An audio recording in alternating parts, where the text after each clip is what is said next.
It's not the role of the leader to be served, but to serve. On today's show, the power of servant leadership to produce results for people and organizations. This is Coaching for Leaders, episode 137. Produced by Innovate Learning, maximizing human potential. Greetings from Orange County, California. This is Coaching for Leaders, and I'm your host, Dave Stachowiak.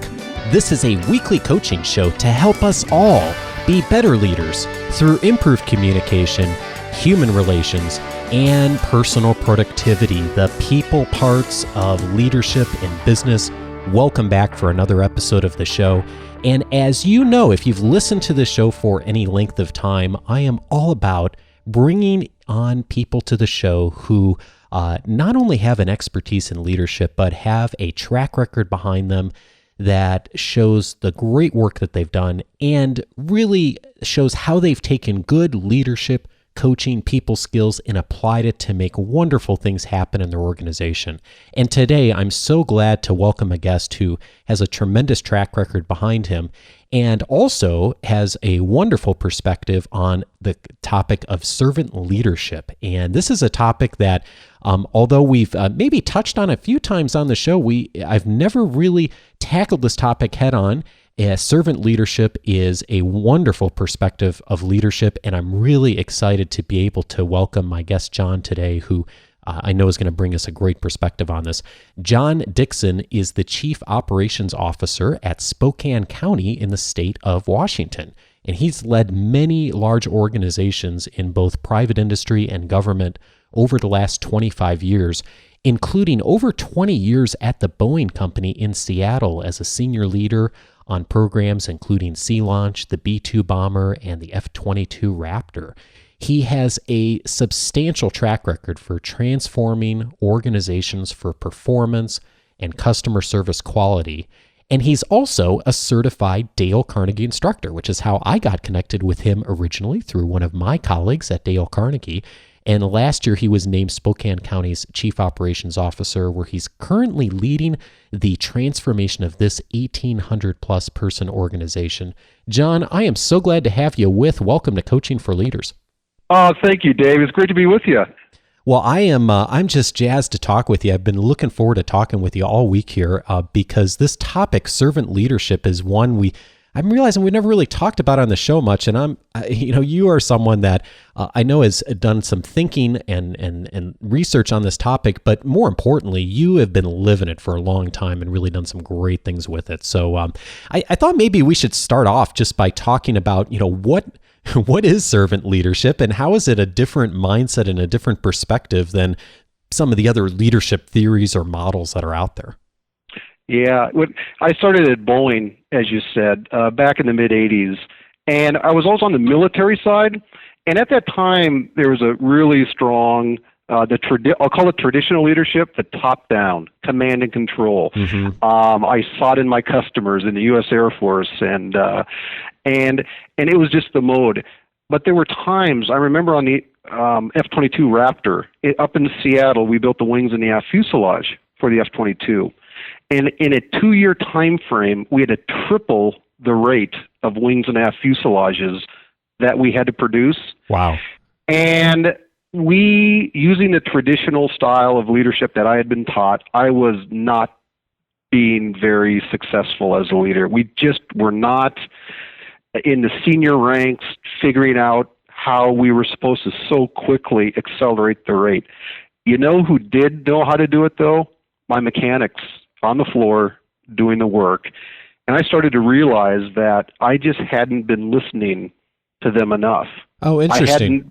I'm curious, what is it that made you realize or start to get that perspective that maybe you hadn't been listening as much to them as you would have wanted to or needed to? Well, I did the unthinkable, walked down on the floor as a senior leader and started talking to them and got humbled. I really got humbled as I started bringing up some of these challenges. And that, for me, that took courage.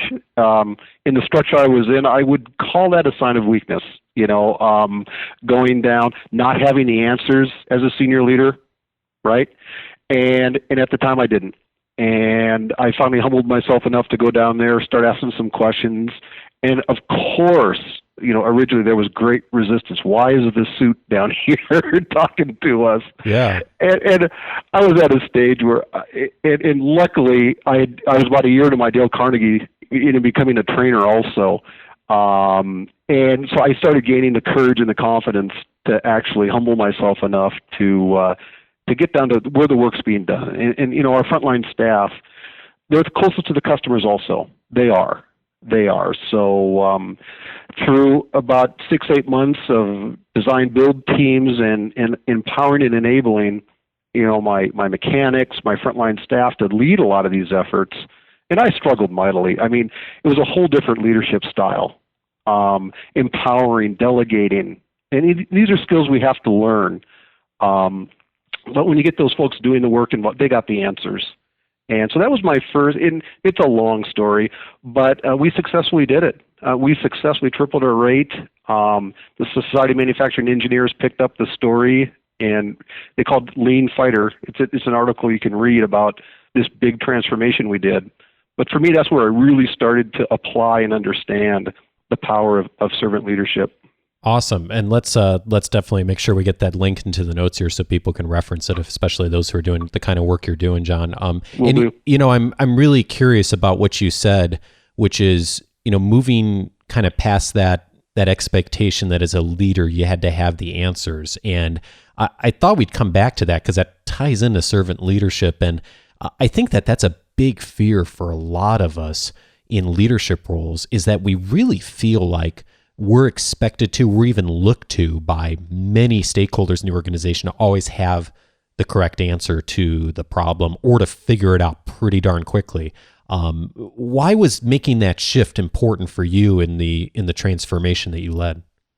What I found as I moved up the ranks is that it's not, for me, it wasn't too tough managing a functional organization. But when you get into a senior leadership role where you've got 600, 800 people, 8, 10 different organizations, and you've got senior bosses looking at you now, and these are organizations that I had never led before. So I really didn't know what a lot of the organizations that suddenly started aligning themselves with my sphere of influence. It was humbling, and I came to a point mentally where I knew I couldn't figure out everything in every department across a 1,200 person organization on what everything was supposed to do. So I started to realize that I had been taught traditional leadership. What I found, my theory, is that it forces you to be a knower. You're encouraged to know everything. What I found is that we have to, in senior leadership positions, become learners. I found many folks who've moved up the ranks, they become a victim of their own success. What they know, they get promoted. And that when we become knowers, and I've seen many senior managers who are quote unquote knowers, and it's not wrong, but sometimes we inadvertently will stifle the ability, the creativity, the innovation of an organization because we know how it's been done the last 3, 4, 5 years. In fact, a lot of senior leaders, a lot of the policies that are in place in the organization have their name on it. And it can be a sign of weakness for some that, hey, let's completely challenge the way we're thinking about this. It's scary, right? But when I finally committed to becoming a learner, I have to learn with these different organizations that are now within my sphere of influence. Yeah. And an active learner, an active listener. It's not easy. It's not an easy transformation. But for me, it was very, very powerful. And in learning how to really empower your frontline staff, because that's where your numbers are in any organization. It's your frontline staff. And so become a learner. Which means you have to constantly get outside your comfort zone. And when anybody gets outside their comfort zone, you're going to stumble, right? I don't use the word fail, but you're going to stumble. Oh, yeah. And what I've always been blessed to have, because I seek it out now, is I always have people above me who are encouraging, radical thinking, innovative thinking, and allowing me to stumble. Because to this day, I stumble a lot because it's necessary. Sure. Well, I really like your perspective on this, and I know, having worked with a lot of organizations that have a real value for knowledge and technology, and especially folks who are highly trained in those areas, many times that is an obstacle when they get into leadership roles, of feeling like they have to understand everything about all the technology and all the engineering and all the software, whatever it is in the organization. And it sounds like, what you've discovered is that, you really have to let go and to take the time to listen and be a learner, and to accept the fact that you just can't possibly know everything and have the answer at every moment. It's true. And another skill that I realized I had to learn to do very well is strategic planning. In quite a few organizations I was part of, it was something that you dusted off every 12 months and made sure you had your vision, your mission, your core values. As I started transforming my thinking and transforming my leadership style, I realized that what my staff are constantly looking for, no matter what their technical expertise is what are the boundaries? I call them boundaries. What can we do? What should we do? What's being encouraged?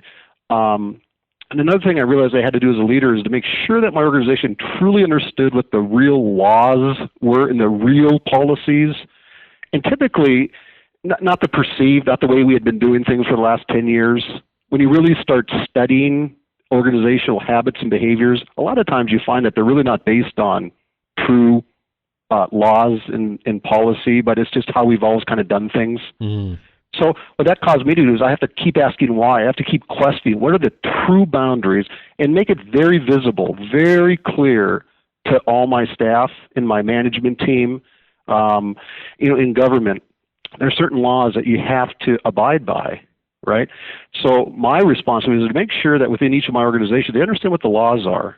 But then, and once you really set those boundaries, now your teams have got the ultimate flexibility to perform from within it. It's almost an oxymoron. What I found is the more structured and disciplined organizations are, towards a strategic plan, toward a vision, the more flexible and adaptable they are to change, because they're not fearful anymore that they might be moving outside of a boundary. So one thing I had to really learn how to do better was how to really find out what the true system boundaries were. And this is whether it's in private industry, whether it's in government, they're mostly the same, having led both. Sure. But setting those boundaries, and then, just really encouraging your staff to question everything, to make things very visible on what are the customers saying. Make it very visible, right? What happens when you start making this stuff very visible is it starts getting uncomfortable because you start facing things as an organization that you always knew was there, but you always found ways to not hear about it or talk about it. So in organization, it takes a while to start getting comfortable being uncomfortable. Yeah. Well, gosh, there's so much here that I want to ask you about on some of the details and how you've done this. One of the things I'd love to ask you a little more about, John, here is about the strategic planning piece, because that's something that I think for a lot of people who get into a leadership role, they've really not had a lot of experience with. Maybe they've gone to a retreat, before, and they've been involved in some, mission or vision, in making a vision statement or something, but they've not really ever done strategic planning. And I'm just wondering, what did you do to kind of get savvy at what were the key things you needed to do to get good at thinking through a plan and being able to articulate that with your senior people? I'll share you two stories. One, when I used to do it very poorly. I'd love to hear that. Great. Yeah.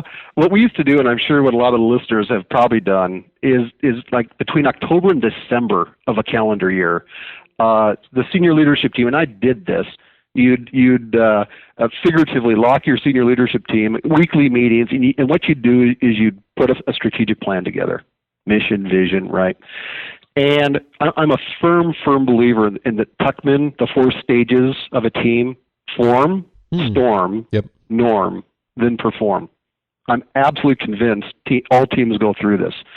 So what I used to do at Boeing before I started figuring this stuff out is we'd form.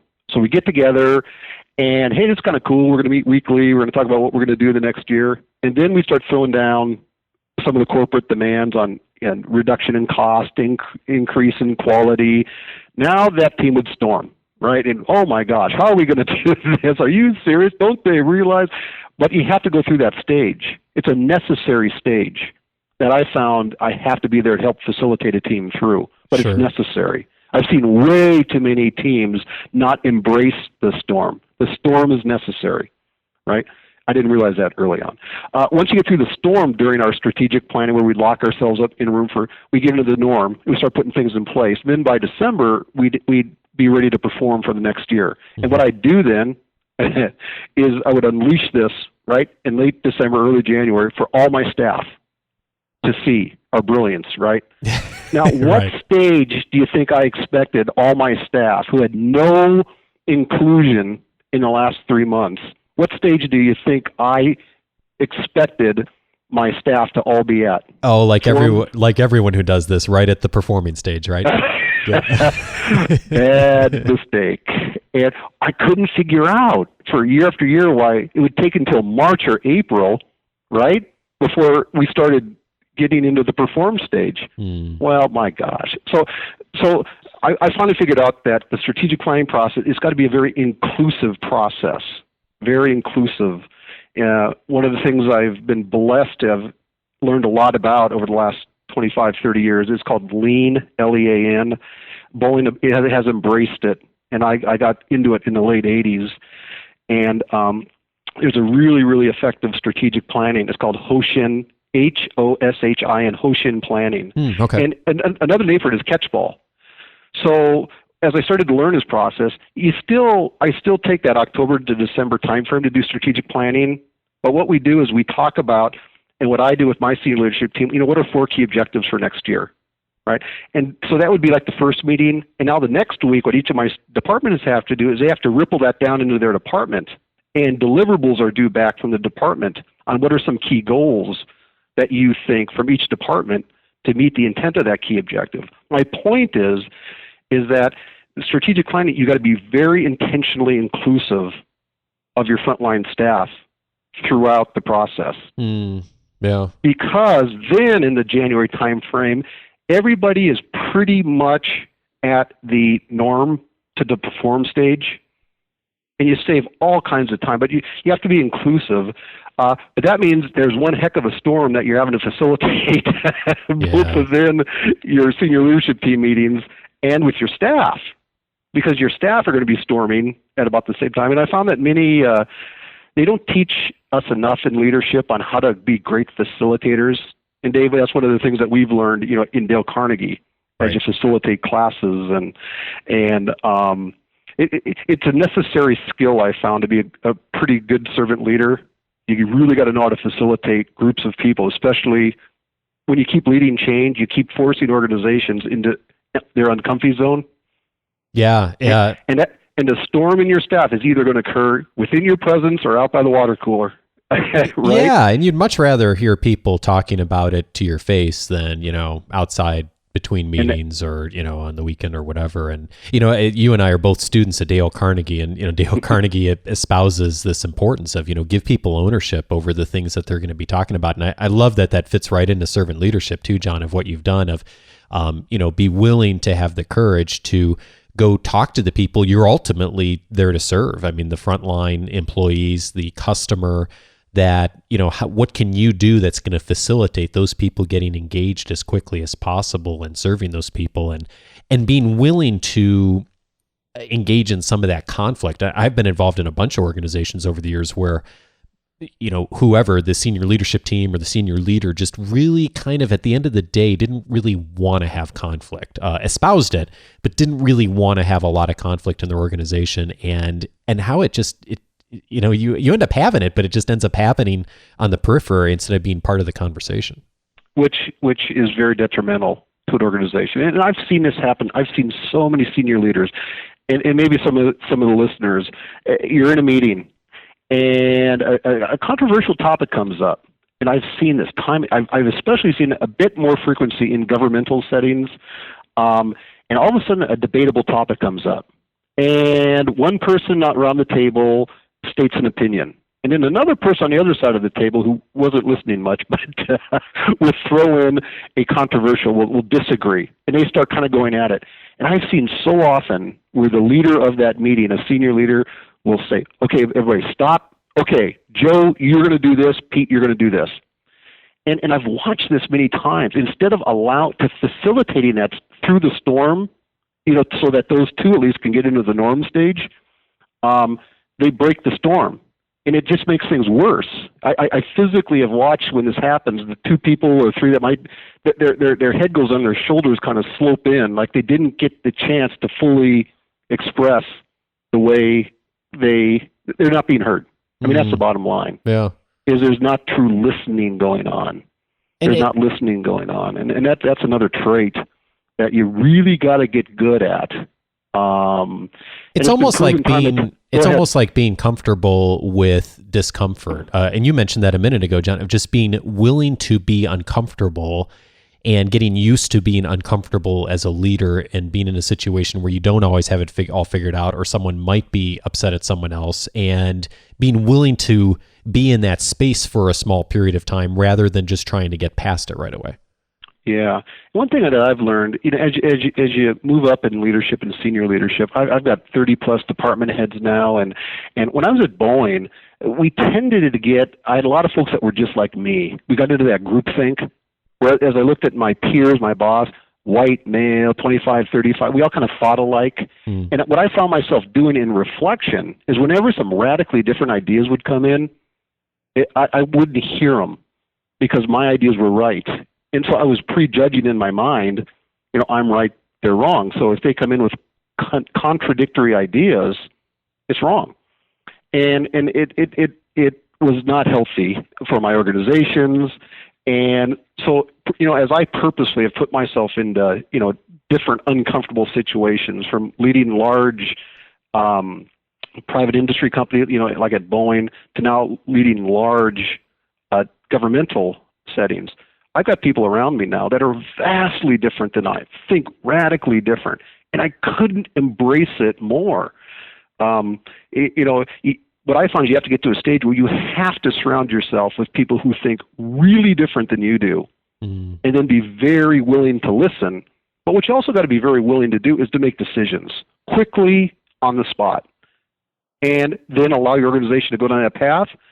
And then there's three very, very important words you got to learn. I was wrong. When you make wrong decisions, I didn't say if. And I still make a whole bunch of wrong decisions. Sure. I make a whole lot of good decisions in reflection, but you got to make a whole lot of decisions.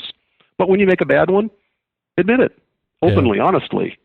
It's amazing how quickly organizations then start then feeling comfortable because they're watching you as a leader. You're acting. So much more of what we communicate, is our vocal tones, our actions. And so getting very comfortable saying I was wrong, for me, was also a very big part of my transformation.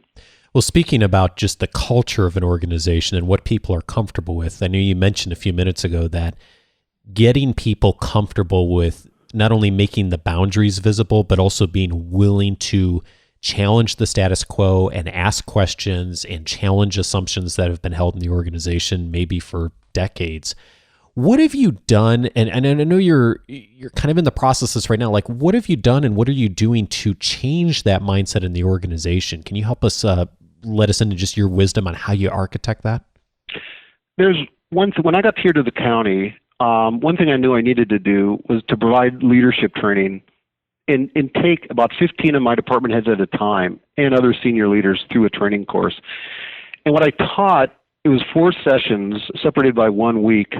Session 1 was just the basics of continuous improvement. Session 2 is process management. Session 3 was visual management. Well, let me tell you what I mean by this. Process management. Any organization, when you study their organization, 90 to 95% of the time, the people are great. The people are amazing.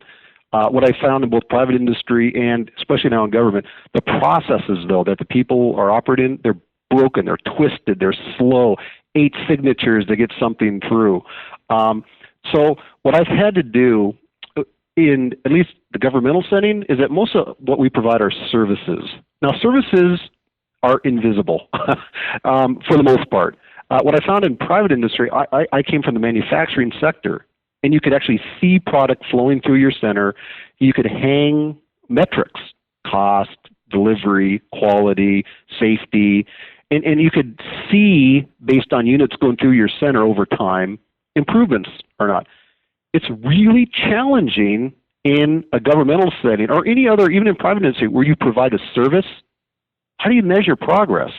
So to answer your question, Dave, visual management is something that I am an absolute student of in what I call daily huddles. So what I teach in this class, during this 4-week class with all my senior leaders, they have to run a continuous improvement project in their organization, and they have to empower their frontline staff to run it. Nice. Servant And leadership. you teach the class? What's that? You teach the class? I do. Oh, cool. Yeah, you got to lead by example. Nice. And but I'm also in the process of building trust across many, many, many different departments. So what we do is we pick a project, and the other thing I find is very important is to become very good at problem solving. What I found is in our society, we're asking to do more and more. We're becoming more and more reactionary. I call it firefighting. We seem to be reacting all the time. Mm-hmm. And I see many organizations that are always reacting. What I'm trying to teach here is how to slow down, think, and when a potential issue comes up, just do a very disciplined, quick problem solving. Step 1, what's the problem? Write it out. Write it out. Step 2, what's the current state? Step 3, what's the future state? Step 4, how are we going to bridge from the current state to the future state? This is a process. When you get good at it, it takes under 5 minutes. But that's what I'm teaching here. Now, I also teach how to make that visual. So all across any organization that I've been part of, if you walk into an organization, you're going to see butcher paper, you're going to see projects, the walls are going to have a lot of information on them. Mm. Because what's important, I found, is that as you go through this daily problem solving, now how do you, and this is including your frontline staff, this is how you serve effectively, giving these folks the opportunity to lead their own organization, but they have to also be watching out for the bottom line, right? How are the decisions that each unit are making, how is it ultimately starting to affect the bottom line? Now, in the traditional way I used to do things, I dictate down what the goals were from my boss, right? It was a trickle down. Sure. And my goodness, everyone underneath me, you better hit your goals. If not, we'll find someone who can, right? Very typical, it is. As opposed to, okay, what's our strategic plan? What are the key goals? Now, each organization, how are you going to meet the intent of these goals? We have 4 key objectives in our 2014 strategic plan at the county: customer service, financial stewardship, public engagement, and employee development. All right? Every one of my departments here have put in excellence goals. They're called excellence goals this year. How do you define excellence in our Fair and Expo Center, in customer service, in financial stewardship, in public engagement and employee development? And then we have an intranet site that we created. What type of projects are you going to do? How are you going to hold yourself accountable to your goals? I didn't say my goals. I put on boundaries in my Board of County Commissioners on what our key objectives are. But now each department, they're going to hold themselves accountable for setting their own goals and then making their way towards it. And the only other thing I'm dictating is make it visible, put it on the wall, and every morning, 10 minutes, just get your team around in the huddle and go over what happened yesterday, what are we doing today, what do we have to do for tomorrow. And the person who's facilitating it, the manager, ends with the question, and what can I do to help you out? Got it. It's a huge change. Yeah. But what you're creating now is Peter Senge, the learning organization. Yeah, that's what you really got to become, is a really smart learning organization where every day you're making decisions, you're action oriented, not meeting oriented. You're action oriented, and you're seeing the effect that your day to day, week to week, month to month actions have on customer service, on public engagement. I love how you've taken the actions and the process and how that all looks and really tied it to visibility and ownership over that process. And it's just really, it's really neat to see that, and really thinking through of the person who's ultimately the frontline person who's going to be doing this work, and the people ultimately we're trying to serve, of how are we going to do that most effectively. And, I'm thinking here, John, any discussion of servant leadership, we should probably mention Robert Greenleaf, who's the guy who coined the term originally. And I pulled a quote from him. He said, "The servant leader is servant first. It begins with the natural feeling that one wants to serve, and serve first, the conscious choice one brings to aspire to lead." And I know that that's a big part of what you're thinking about and how you approach your day. And one of those big parts that's a part of your strategic plan is that public engagement. And ultimately, those are the people you're serving, the 500,000 people that are residents of your county. And I'm wondering what it is that you do and your staff does from that servant leadership perspective to engage those folks, the people you're ultimately serving, so that you really come at it from that perspective. I want to share a story with you. One of my departments is utilities. We have sewer, we have very big responsibilities in any region. And this is one of my teams that really quickly embraced these principles of visual management, of daily huddles.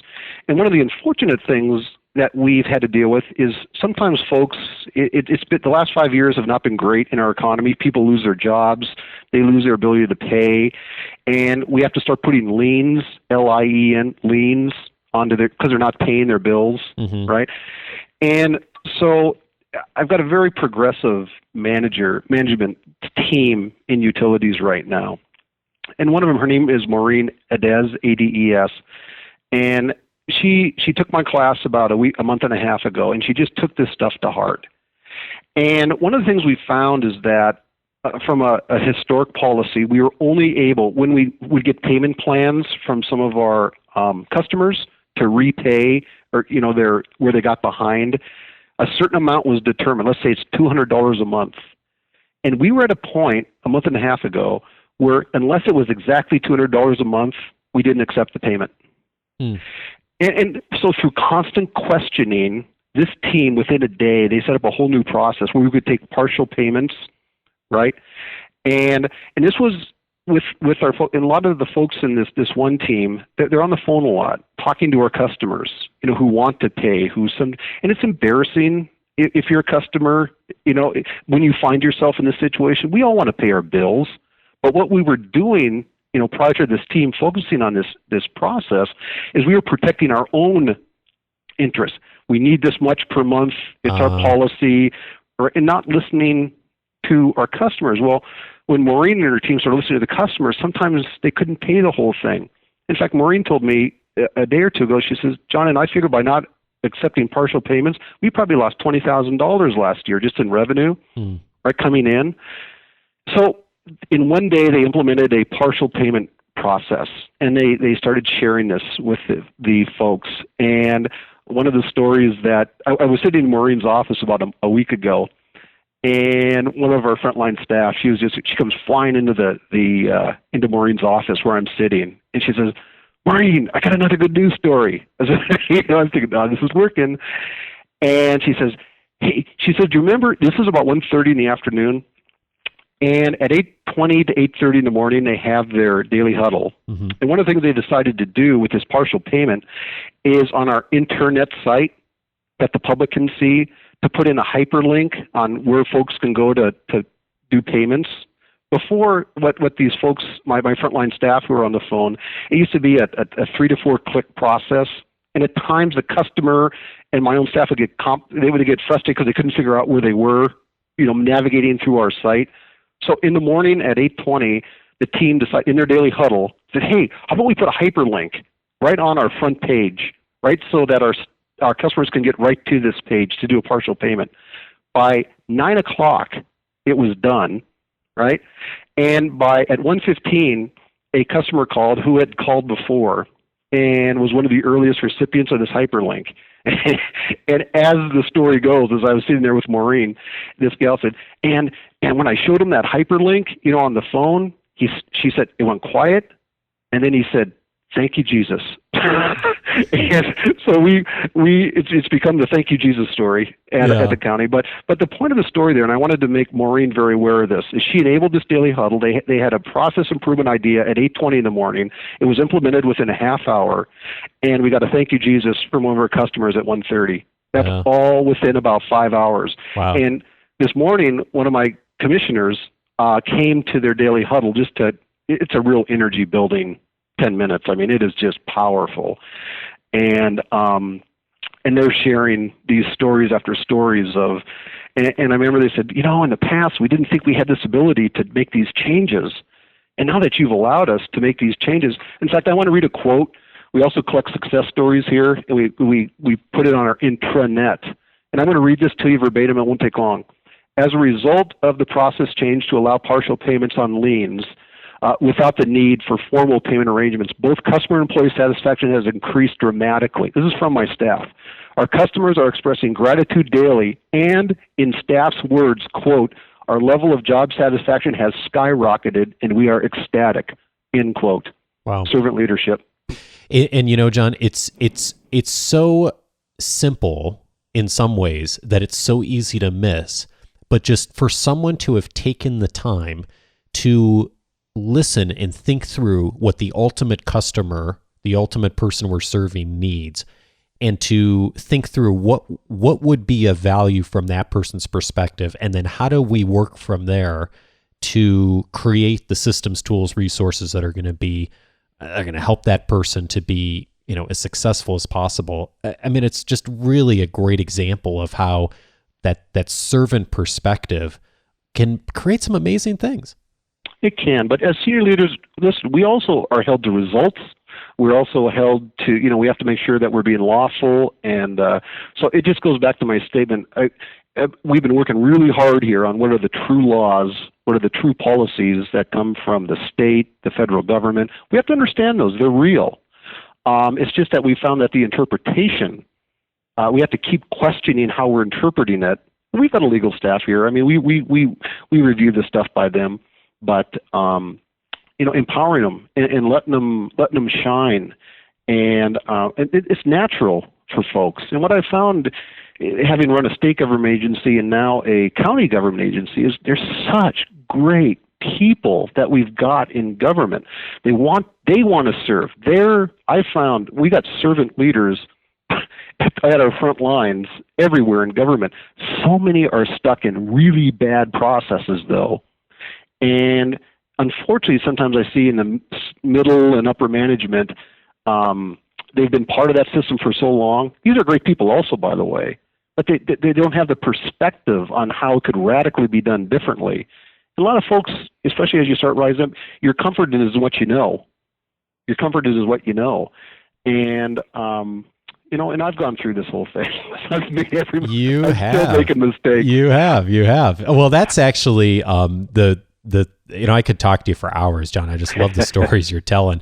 That's actually, I think, probably one of the last things I wanted to ask you about, which is, you mentioned at the very beginning of the conversation just how you've had to become a learner yourself, of being willing to be comfortable with the not knowing, of being a learner. You've used the word student several times in the interview, which I love.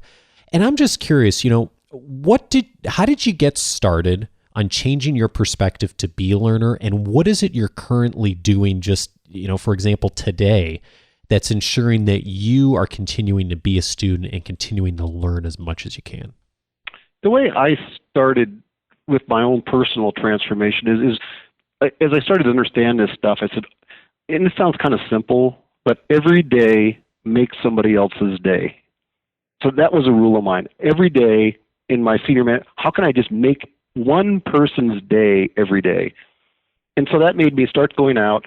And another thing I had to do was I had to get out of my office a heck of a lot more and just get out there to where the action is, where the real work is getting done, and just get to know people, get to know their stories, understand who their family members are, have fun with them, joke with them, compliment them. But I always set a goal for myself. Whose day am I going to make today?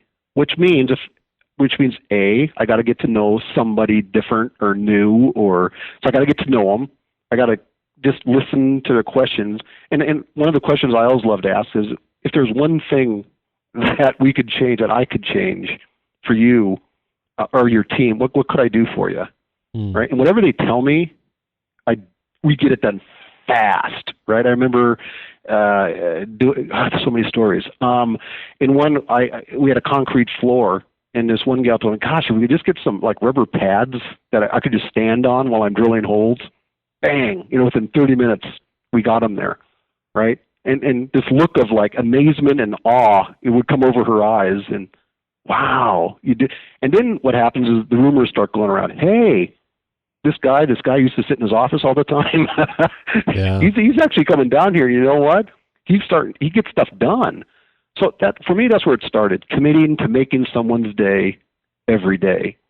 Then the second thing is just really forcing action. That I found that there's a lot of cover your hiney going on in meetings. We meet and we meet and we meet, and it can be for various reasons. Not a clear understanding of true system boundaries or laws, so everybody gets together, and you're wasting all this time. I'm not downgrading meetings, but I'm implementing what I call doings.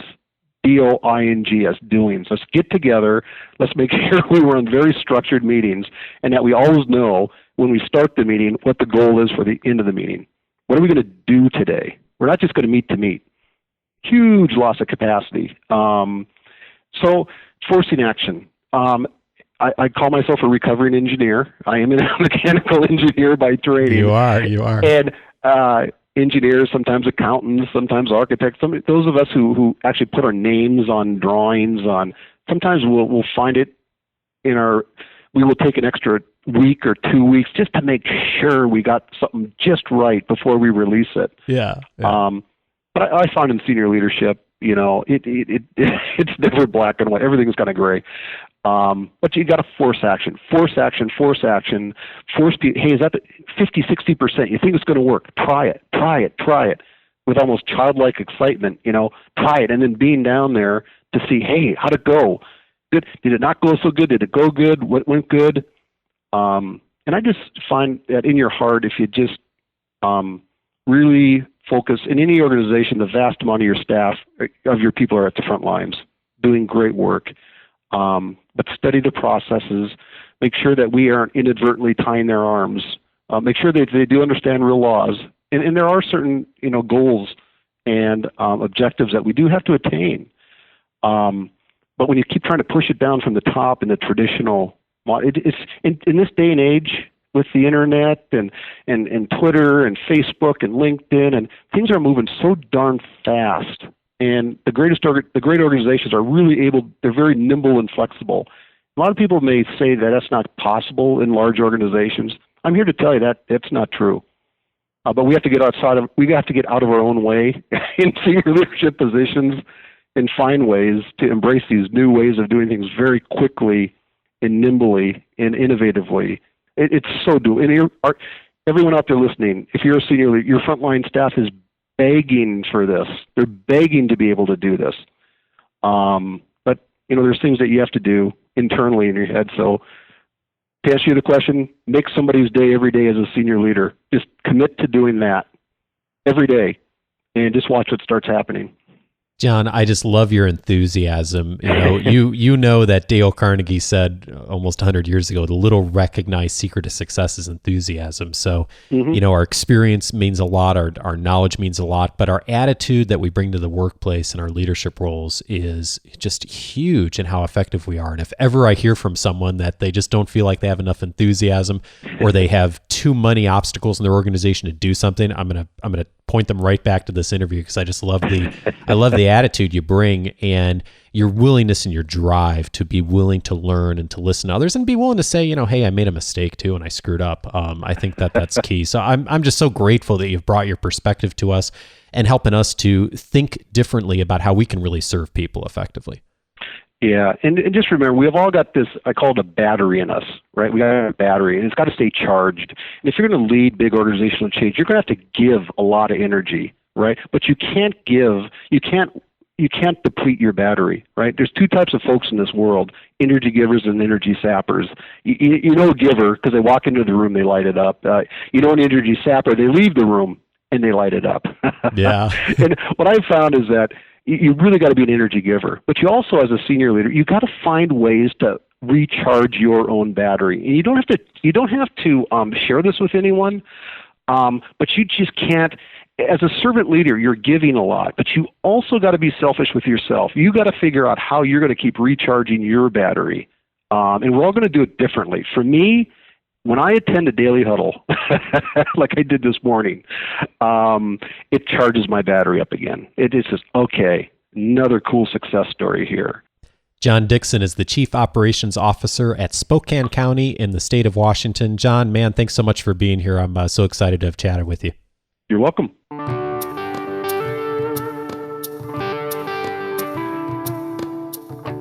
John and I referenced Dale Carnegie during this conversation, and Dale Carnegie said that enthusiasm is the little recognized secret of success. And John has got a bunch of enthusiasm. And enthusiasm alone, of course, is not enough. It takes knowledge and experience to be able to be an effective leader and to make wise decisions. That said, without enthusiasm, knowledge and experience doesn't take us nearly as far. And that's why I'm so glad that I was able to have John in to speak on this topic and talk about servant leadership, because that enthusiasm really does go a long way. And he's a wonderful example of that in his leadership.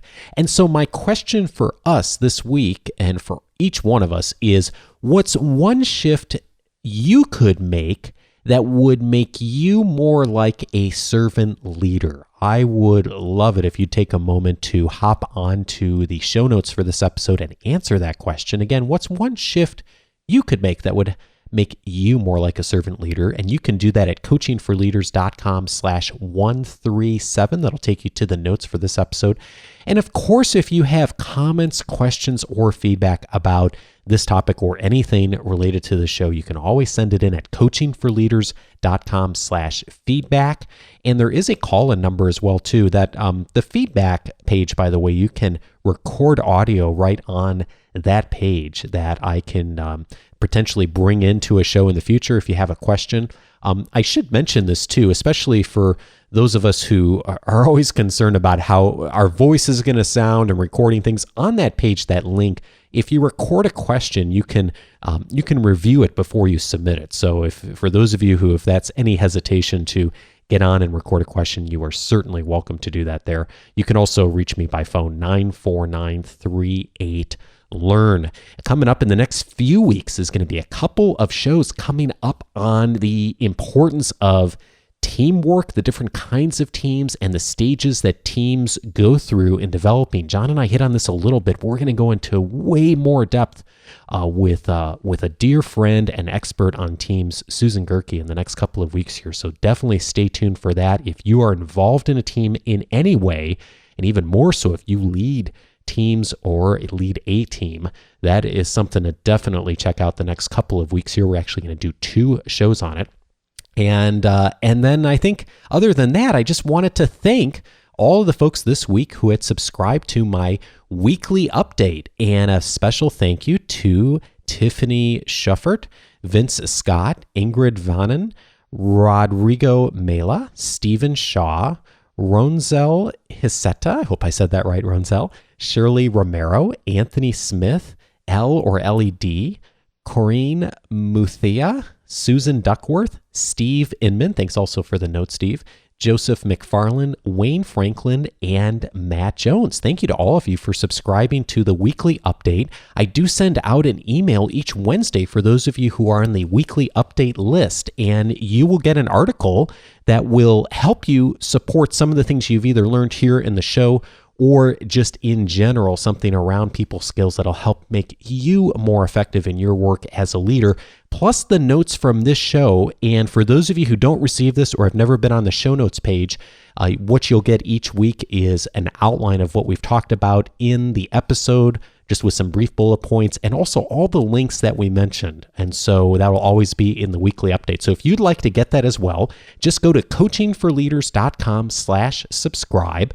Plus, you'll also get a bonus and instant access to my video overview and downloadable guide on the 10 leadership books that will help you to get better results from others. And I just received a really nice email this week from one of our community members who is going through that list and reading and has really gained a lot of value. There is tons to learn just from those 10 books. And if you haven't checked that out yet, please do, because it's a great way to get moving on your leadership development and your reading as well. And, one thing that's true of all of us who want to lead more effectively is reading and learning is an important way to do that.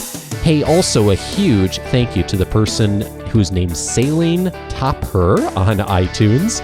Thank you for the very kind review and for the really nice words you said about me personally. I so appreciate that. Hey, if you've been listening to the show for a bit and you feel like you have enough perspective to leave a review, I would be so grateful if you take a moment to leave a written review on iTunes or Stitcher. If you use one of those two directories, you can get there by going to coachingforleaders.com/iTunes or coachingforleaders.com/Stitcher. And be sure to join in for the next couple of weeks, because lots of information coming up on how to look at different aspects of teams, team leadership, and how to manage and lead teams more effectively. Stay tuned for that. Hey, have a great week, and I'll talk to you next week.